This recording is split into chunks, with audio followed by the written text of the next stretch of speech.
Well, hello again. Welcome to our reading of selections from Euripides, and I'm reading bits and pieces from the Alkestis. And in this next scene, that's already begun, in fact, Herakles arrives and he has a dialogue with the chorus, who tells them why he's here, and he really wants somewhere to stay while he's on his voyage elsewhere. So at the end of this, the chorus now say, Kaimen hodautos tes dikoiranos ktonos. And indeed, here, now on the next page, we get the name Admetos. So Admetos himself, the koiranos, the ruler of this ktonos, this land, and there's Admetos. Admetos exo domaton poruetai. He is coming out of the house. And we now get a dialogue between Admetos and Herakles. So it begins in the usual, with the usual pleasantries. Kyrie odios pai perseus taphaimatos. Hail, or it's literally, may you be happy, may you rejoice, may you be well. So it's sort of greetings, O son of Zeus, and from the blood of Perseus, i.e. descended from Perseus. Herakles replies, Admete kai su kaire, Thessalon anax. And Admetos, you also, greetings to you also, so may you also fare well, Lord of the Thessalians. Admetos says, Theloiman unun donta sexepistomai. So literally, I would wish that, because this Kyrie means really to rejoice. May you be happy, may you be in a good state. And he says, well, I would wish that you are happy. For I know, ex epistomai, and the ex emphasizes this, so for I know full well, you being unun, literally of good mind, and often used in the sense of well disposed. For I know very well that you are well disposed, i.e. to me. Tikrema kura te di penthimo prepes. Now, tikrema is literally what thing, but it often just has the sense of why. What is this situation? So why? Prepes is literally, are you conspicuous? Are you noticeable? So for what is the reason that you are conspicuous by this kura, by this, now the kura is a shearing, so it's this shearing of grief. Now penthimos is a two-termination adjective, and hence it's ending in omega here. So for what reason, why are you conspicuous by this shorn hair of mourning? But literally by this mourning shearing, so this by your hair being shorn in mourning. Admetos replies, Thapten tin ente di hemera melo necron. And he's appropriately vague here. He's not going to tell him what's happened at this point. So he says, Mello, I am about. Now Mello normally takes a future infinitive, but here it doesn't. So it's Mello with thaptone. So on this day, I am about to bury tin necron, a certain corpse. Apun teknons son permonen ergethios. So this is ergoi is an optative from ergo, which means to fence off. Really, you get keep away from. So may the god keep away this permonen, this misfortune, then, from your children. So may the god ward off such a misfortune from your children, i.e. may your children not be dead.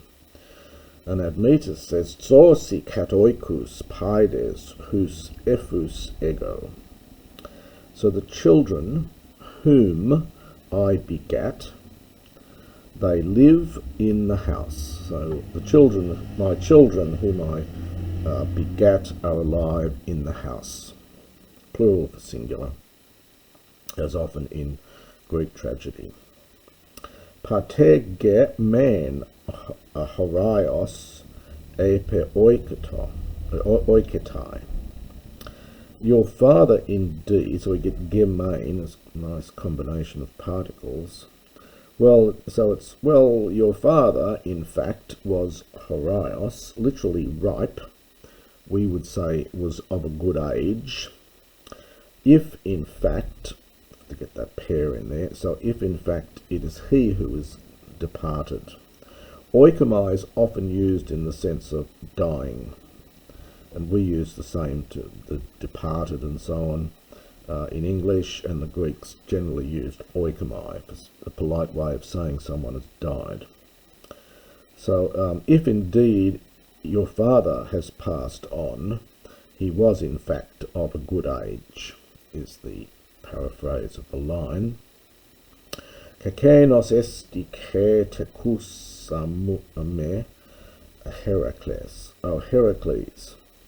That man, so we get a chi and another chi in here. This is chi plus hey, and it's all combined together here, and the kappa has been aspirated by the aspirate in the hey.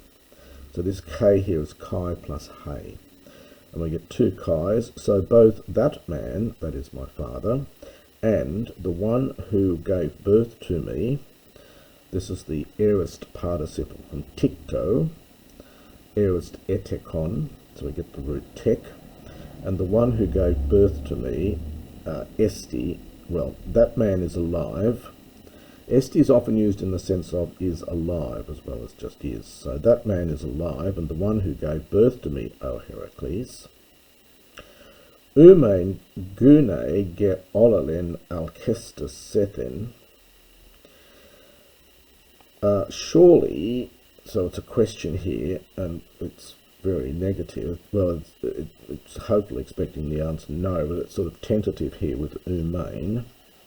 So surely your wife, Alkestis, and then there's the your here, sethen for Sue. So surely indeed your wife has not perished. Your wife Alkestis has not perished. And Admetos doesn't want to tell him the truth, and so he says a number of quite obscure lines. Diplus ep aute muthos esti moi legain. So literally there is, diplus is a contract here, it's diplos, and it's contracted, it's actually a nominative going with muthos. So literally there is a double word, a double story for me to tell ep aute in regard to her. So there's it's appropriately vague, so that there are two things I might tell you about her. That there is a double story for me to tell in regard to her. Herakles says, Potera thanuses epas et soses eti. Now we get potera and a. So either you have spoken of one who has died, or one who is still alive. So are you talking about, or have you said, or have you been talking about someone who is dead or who is still alive? And so he's inquiring whether Alkestis is alive or dead, and again Admetos doesn't want to say, so he says esti te kuket esti algune de eme. So esti, she is alive, and she is no longer. So we could perhaps just do it more literally and say she is, and she is no longer. Leave it appropriately vague. And now we get a but algune, it's impersonal here. It causes me grief. I don't want to talk about it. It's a touchy point. Uden timalon oid ase magaleges. So nothing further in any way do I know, literally. So in no wise better do I know. So hence I'm none the wiser. Semea gar leges, for you speak things that are asema, which are not clear. This is connected with that semino verb to indicate. So you are speaking obscurities, or perhaps you could take this as a neuter plural, take it adverbially. You are speaking obscurely, probably better way to do it. Ugois thamoires has to kain autain creon. Now Admetos says, it's a question, do you not know the moiras, the fate, and this is a genitive, I think, here. So do you not know of the fate, or well, perhaps not, perhaps it is an accusative plural. So do you not know the fate, and then the verb tunkano takes a genitive, which is why we get haste here, I think. The fate which it is necessary for her to kain, to meet with. This is from tunkano. So do you not know of the fate which is necessary for her to meet with? So apparently it was a well-known fact, because Herakles says oida, so it was a well-known fact that she was going to die on his behalf. What they didn't know was exactly when this was going to happen. Oid antisuge kathanen hufe menen. I do know it, and indeed, and really it's oida, they put a comma here, but it's really I know her. Hufhe menain is a feminine aorist, a perfect passive participle from huf. Hiemi is the verb, meaning to undertake. So I know, so, and the ge here is like yes. So yes, I know that she has undertaken kathenain, we've seen that before, that apocopated form, to die anti-su in your place. Pos un et estin e per ena sentade.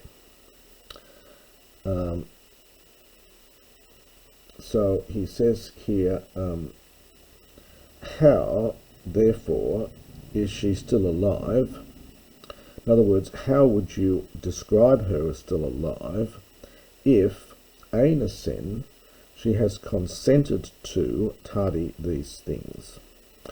Aineo is the verb here. It's one of those verbs like tel eo, where it's a contract verb, but the linking vowel epsilon doesn't lengthen in the past tense. There are a number of these in Greek. Teleo is the one I mentioned. There are others as well. Aineo often means to praise, but a secondary meaning of it, you'll see in the dictionary, is to consent to. So praise in the sense of agree with and hence to consent to. So how then is she still alive if she's consented to these things? So if she's agreed to die on my behalf, how can you really count her as being alive? It's a sort of funny argument he gives here. Herakles says, me proklai akoitin es todi ambalu. This is just a cry, really. Now we get me plus proklai is the epsilon's elided here. Klios, to weep, pro, beforehand. So do not weep for your wife beforehand, so before she's dead. Eis tote, epsilon is elided, literally unto that time, unto then, perhaps it's almost until then. Then ambalu, the am is for Anna. Anna often gets, especially before a labial here, the nu, the alpha elides, and the nu turns into another labial. So ambalu, anabalo has a huge range of meanings. Can be used to strike up a song on the lyre and so on. Here it's got the sense of delay or put off. So put this, and this is an imperative here, middle imperative from anabalo. So put that off until then. So do not weep for your wife prematurely, but put it off until that time. Tethne komelon kuket est hocat thenon.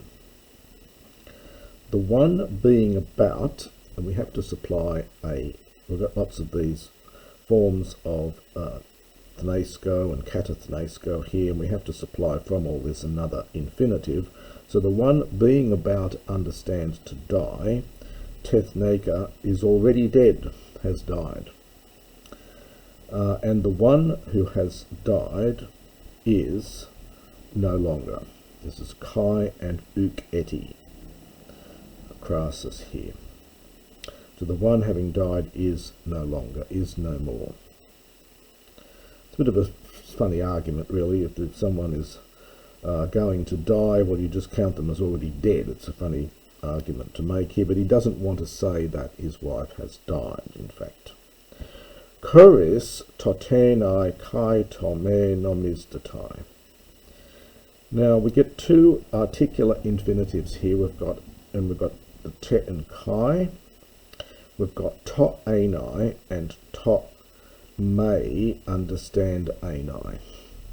So existence, so to be alive and not to be alive, nomizdatai, well, it is considered kuris, distinct or different or separate.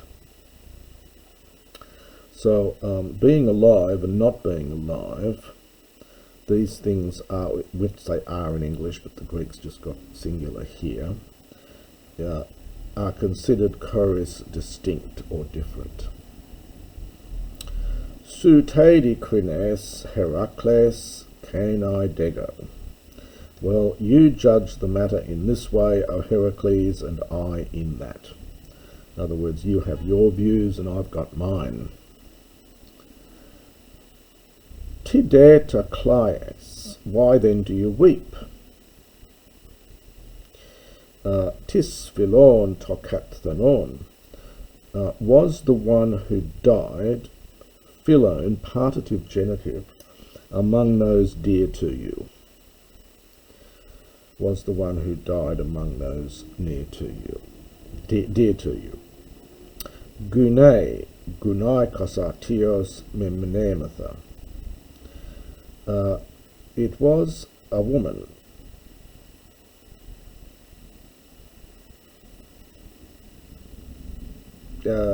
Actually, no, this previous line, I think I've got this slightly wrong. It should be, who among your friends is the one who died. Yeah, sorry, I think that makes more sense in the context here. So, who among those who are dear to you is the one who died? It's a question. And he says, Gunai, it was a woman. Slightly odd line here. I was making mention just now of a woman. So, in other words, the corpse I was talking about just now was of a woman. Othneos soisungenes kegosatis. Othneos, word for foreign. So a foreigner, or, now gegosa is a perfect participle, feminine participle, perfect from gignomai. So it's just was. So a foreigner, or was it someone who was related, sungenes, from the same genos as you? Othneos, a foreigner. Allos te an anankaia domois. Now, anankaia, it's a funny use of the word here. It has the sense of connected with or an intimate friend. It's like the Latin necessario. But allos, otherwise, so she was a foreigner, but otherwise she was intimately connected with the house.